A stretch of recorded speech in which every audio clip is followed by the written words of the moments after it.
Eitan Chikli, el nuevo rector de la Universidad Hebraica aquí en México, que tan buena labor han hecho y hacen. Un gusto tenerlo, aunque ya lleva meses siendo el rector, no habíamos tenido la oportunidad de estar con él, que ya está aquí en México, curiosamente, por fin, y trabajando desde hace tiempo. We're going to do this interview in English, just because it's hard in the beginning to be starting Spanish, but I'm sure he will be talking Spanish in some months, because he's very clever and he's practicing and doing it very good. Eitan, ojalá I will be able to do it in Spanish in 3 months, as I promised. Right, we'll be doing another one in 3 months. Eitan, this pandemic has made a lot of changes. One of them is converting everything online, including, including studying about Judaism. Yes. Does it has to be a change in that? Where does it has to be the new focus on of learning about Jewish culture, about Judaism, about that? What do you think it has to be the focus on that? I'm not sure that the mean of communication is supposed to change anything in the content of Jewish education. I think that should it be in line or presential, as you say in Spanish, the Jewish education challenges are exactly the same. It's perhaps more difficult by online, to have that human contact that is so important in education. But basically, I believe that the main challenges of Jewish education remain the same. And very shortly, I would like to try to define them very generally. I think that we are living in a period of choicism, from the English to choice. Once we were defined as the chosen people. And today, we should be the chosen people, which means that in the Occidental world, the Western world, Jews can decide if they want to integrate the non-Jewish community and society, or if they want to remain Jews. And I believe that the main challenge of Jewish education is to bring the young person or even the adult to decide proactively, positively, that he wants to remain Jew. And in order to do that, you have to present and you have to share an attractive Judaism, a smiling Judaism, a relevant Judaism, a human Judaism. And those are very basically, as far as I understand them, the challenges of Jewish education. Isaac, the last 26 years I've been at the head of the Tali Education Fund in Israel. And the Tali Education Fund goal was to make Israelis Jews. And believe me, that in the state of Israel, it's a very serious challenge to keep Israelis fidel and attracted by Judaism, because there are so many aspects of Judaism which is repulsive to them, that they don't want to remain Jews. And when you ask the young people, are you Jew or Israeli? Many of them would say I'm Israeli and not anymore a Jew. So it sounds simple, but it's not so simple. It's one of the questions to know what's the difference between learning about being Jewish, about Judaism, or being Israeli. I think there are differences in these three things. What do you think about it? How many times do you give to answer this question? I know. It has to be, but you are an open university. You are not an open university for Jewish people. And with this pandemic and with these things, open it to internet, it has become more easily to everybody. I remember when you were in a conference, for example, they were your students or some people that belong to the Jewish community. They were in a conference. It doesn't have to be about the university, about any topic. Now you talk about anything and you have people from everywhere. It doesn't matter religion, sex, education, age, or country. So what do you think it has to be, this education and this? About Jews, about Judaism, about Israel, and it has to be only for Jews or to whom? It's a very serious and very good question, Isaac. Let me try to make a difference between Jewish education and teaching Judaism. So Jewish education, as I told you in the previous answer, the goal of Jewish education is targeted to Jews, and its goal is to make them uh, uh, Jews, to try to have an impact on their own identity. That's the goal of Jewish education, to impact the Jewish identity of the person you are talking with. Now, as an academic institution, we deal a lot with teaching Judaism. And the goal of Hebraica, the academic part of the Università Hebraica, is also to teach Judaism. And to teach Judaism is that, you can teach Islam, you can teach Christianity, you can teach Buddhism. So giving or allowing people to get knowledge about a culture, about a civilization, about a religion is something that you can make academically. You have to give facts, you have to bring ideas, you have to describe history, etc., etc.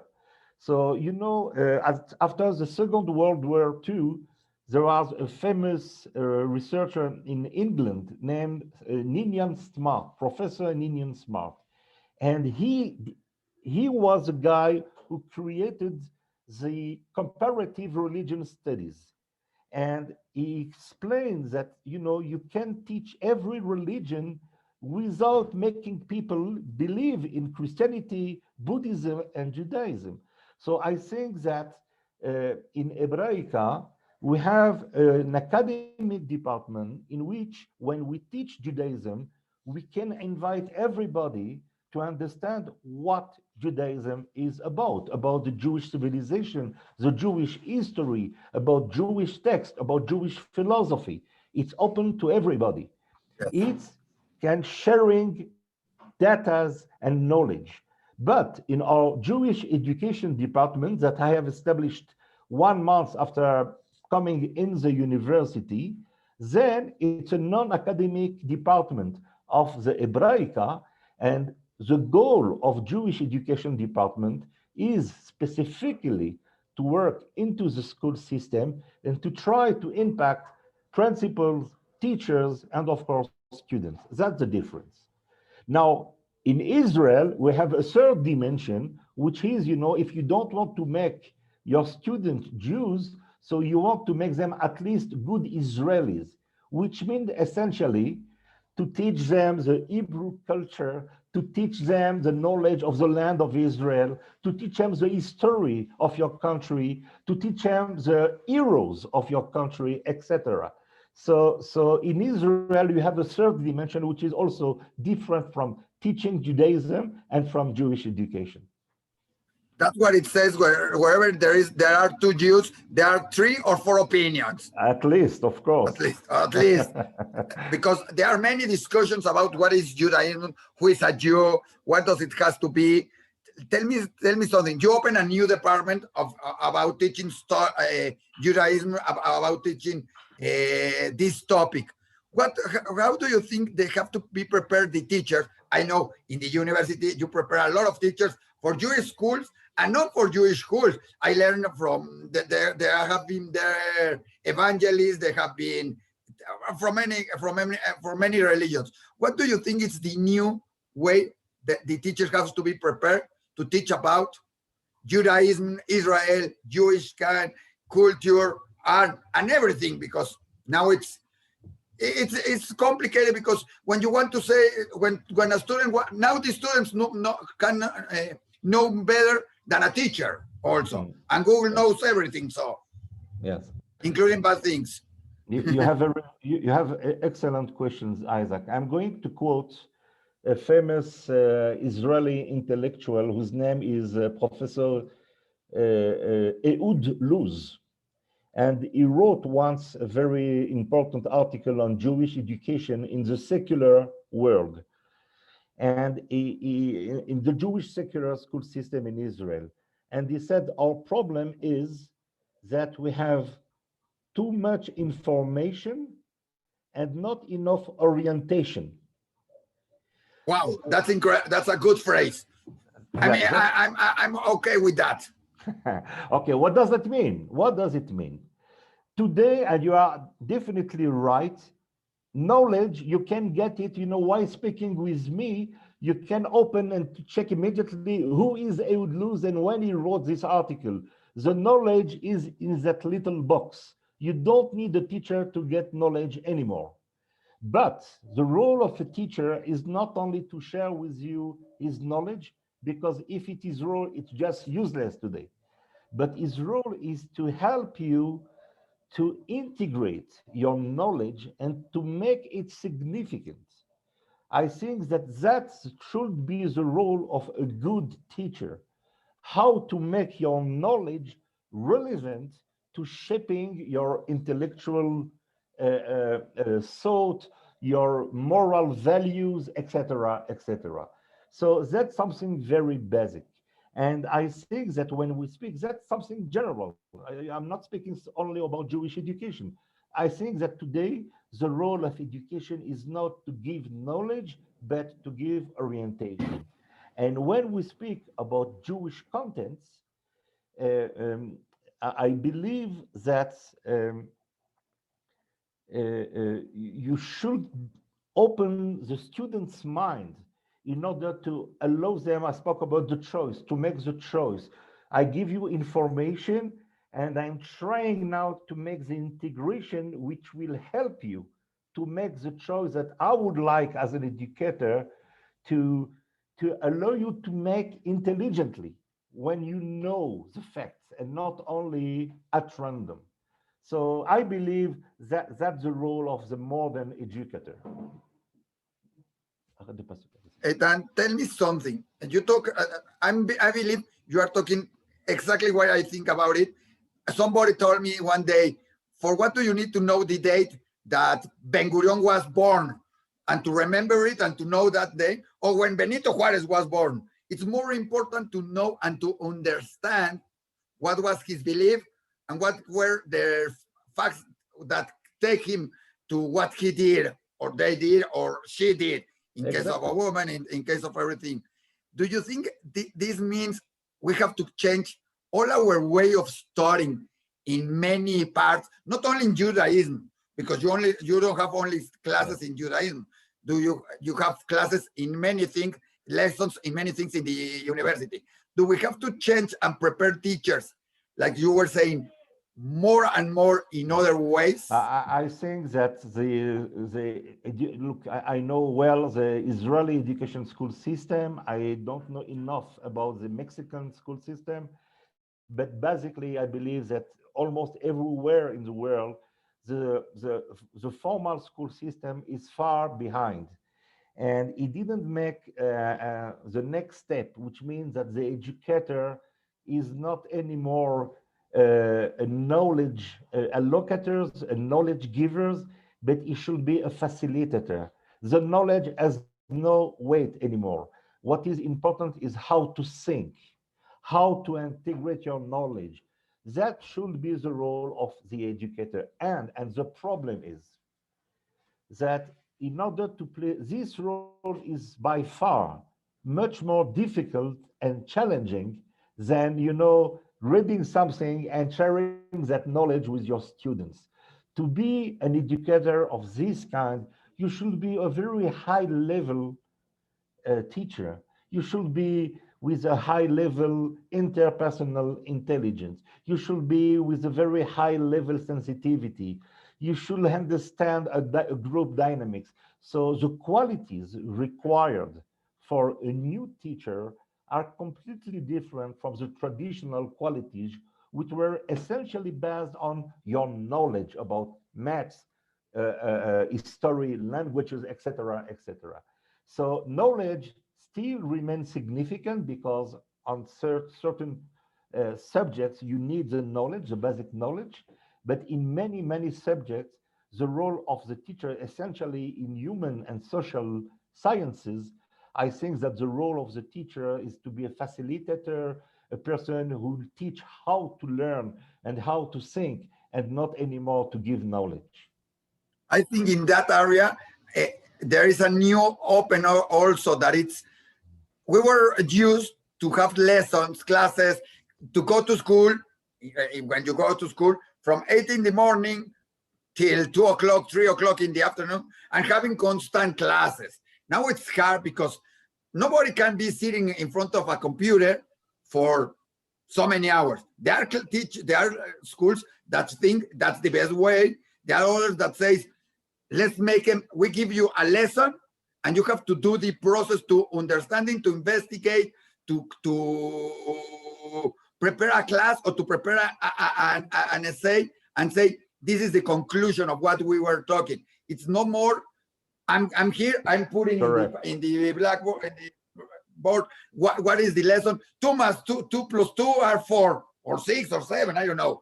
I'm not good in maths, I don't know. But that also changed it.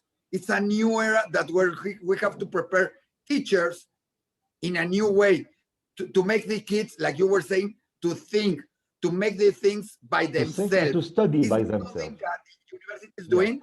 Look, I think that's one of the most, I'm suffering like everybody from the COVID-19, but I think that one of the contribution of COVID-19 that he has pushed everybody to rethink what should be education.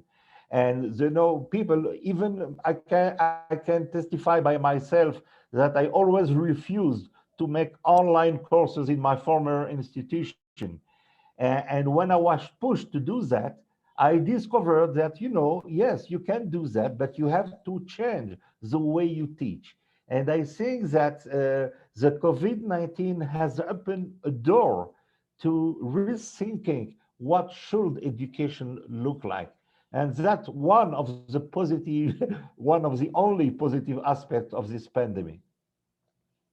I think there are another ones, like now you can be wherever you are. You don't have to be going to the university in the hall, in this building, thinking about, wow, I have to take 1 hour, 1 hour and a half, traveling and 1 hour and a half coming back, or I live outside Mexico City where the university is, I live far, or I have to have time traveling. I think now it's also good because like this meeting, I was working in my office. 1 minute before the interview, you go in, it finished, and you're still working. You don't have to be doing, and I can be now in, I don't know, you could be in Israel, I could be in China, and we can have this meeting. So it's another advantage that we learn now, and I think this came to be part of our education. I believe absolutely it will be a permanent change. I think that we lose in our life hours and hours to travel to meetings and to find the parking, etc., etc. And I think that the world is going to waste, many hours that we wasted uselessly in traveling to meetings and parking the car and coming back. And now most of the meetings should be by mail, and you agree and I agree that it's a waste of time to travel to meet people, except some very, very special cases that you have, to touch the person and to take his hands. But generally, I think that we are going to change our way of studying and also working, and meeting people. Just a point there. When you went to to study to the Universidad Hebraica, you didn't have any problem to park. Okay. I'm not going to say to travel, but to park, there were always parking spaces. Yes, but I want to live in Condesa, so I will have to travel a long time to get there. Exactly. That's another thing. Now, tell me something. What are the changes and the new things you are bringing to the university in this? It came with many things. You have plans before the pandemic. You have many plans because you were already coming. And with this pandemic and with these all changes, it made more and more innovations to be done. What are the good things that are coming in the Universidad Hebraica? So I thank you to define them as good things. I hope that they will be good for Hebraica. Look, first of all, I think that I should come with a lot of modesty in my new post. So I've spent many times to learn and to try to understand what is going on in Hebraica and what has been done before I came to Hebraica. And it's a very nice and beautiful and I think significant institution in the Jewish community and beyond the Jewish community. So that's one thing. I think that the ideas that I brought, and I'm trying to make sure that those are the right ideas, are the following one. One is to strengthen the very unique identity of that academic institution. You know, the academic market is a market. It's a business. And in that business, you have huge and very prestigious and very rich and very powerful academic institutions that we are competing with. UNAM has 450,000 students, okay? So we can't compete with UNAM. We can't compete with They're others. almost near there. Yes, Almost yes. near, almost the same number. A little bit less, 2 or 3 less in the Hebraica, but almost there. Of course, many that they want to go inside the Hebraica University. We have to be close or Okay, somewhere, so but now it's almost close, the number. yes, almost. So we have to think, you know, cleverly about that. So what can I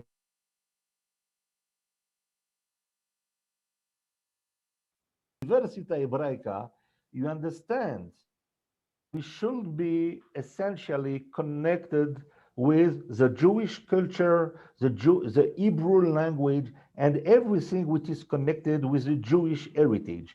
So that should be the strength number one of our institution. And you know, we are living in a Christian country. And in that Christian country, you have tens of thousands of clergy people who want to understand the roots of their own religion. And they know that the root of Christianity is rooted in Judaism. So we have to be able to offer the best knowledge, the best faculties in order to be the leading institution in providing Jewish content knowledge and Hebrew knowledge. That's one thing. The second thing that I'm trying to bring, and I hope that it will be helpful, and we have begun to do that, is to strengthen the cooperation between Hebraica and Israeli academic institutions. Just to give you 3 examples that we are right now implementing. Today, at 12 o'clock, we began a course with the most prestigious teachers college in Israel, which is named Gordon Teachers College, okay? And we have begun a course with almost 30 students on techno-pedagogy, exactly, you know, in the spirit of the time, okay? How to use cleverly and usefully the new medias to make education, good education.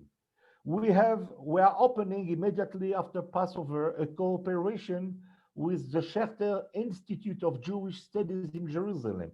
And we are opening a course on chaplaincy, you know, how to help people, families and doctors and nurses and clergy people who are living with a dying person. How to Wow, that's interesting. Yes. So that's the kind of subject and cooperations that we are trying. And the third cooperation, which will begin immediately after Passover, we have opened a cooperation with the Moffett Institute for Teachers, and we are opening a program for pedagogic counselors for the Jewish Red, okay, Jewish school system.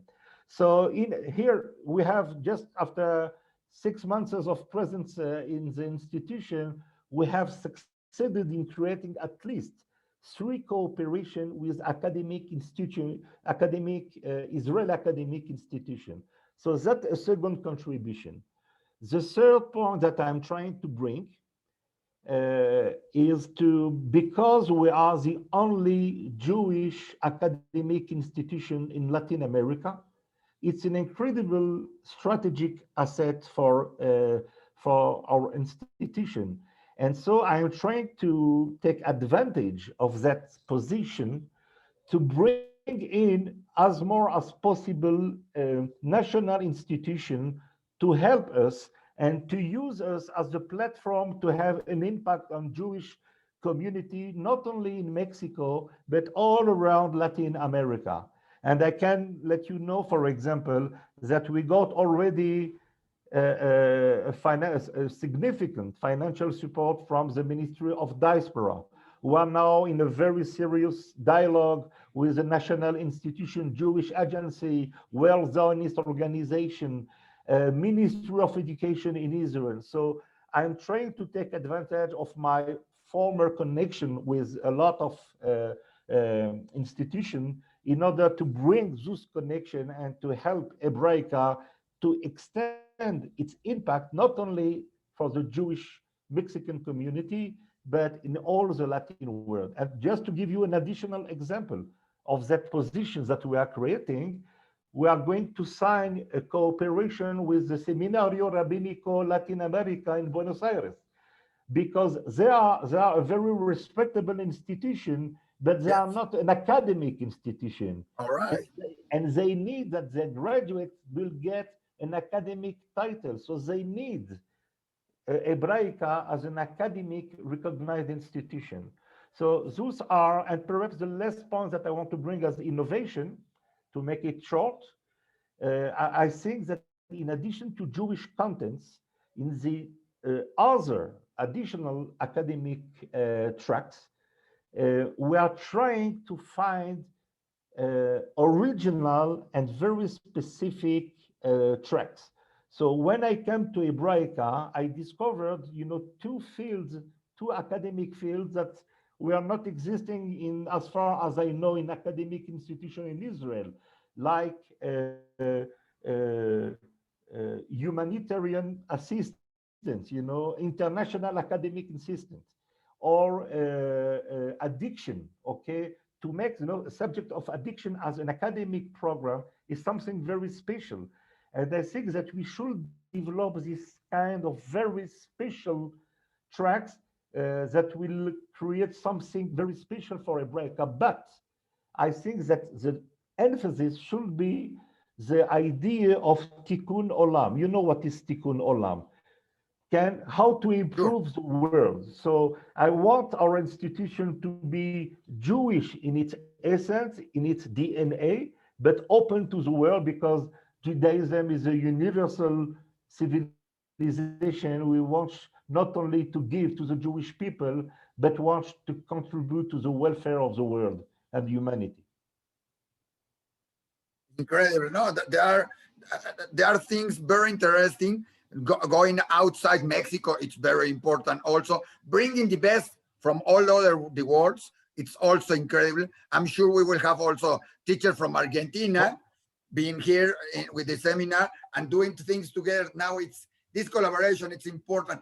Just was one more question, because I'm sure many have been asking this.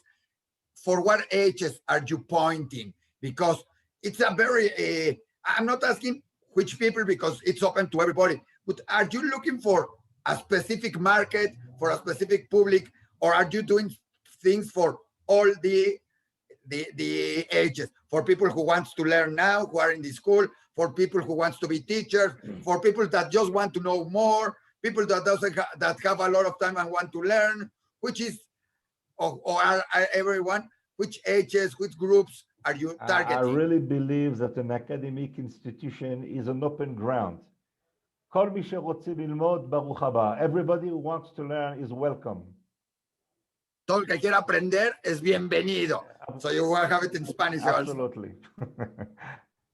Thank you very much. It was very interesting. We will be talking with you. I have a promise with you that you were going to send me some articles for Diario Judío. We will have more material, because it's not just about studying, you say. It's to make people to think. Yes. And to think, you have to discover and to sometimes discuss, sometimes to investigate. And that's the important thing, to learn that now the education has to be different, but that the Universidad Hebraica is ready, is prepared, and has been innovating for this present and the future, not only in the Jewish community, also outside the Jewish community, and not only in Mexico, outside these borders. Absolutely. Thank you. It was my pleasure, Isaac. Thank you very much. Thank you very much, and see you soon.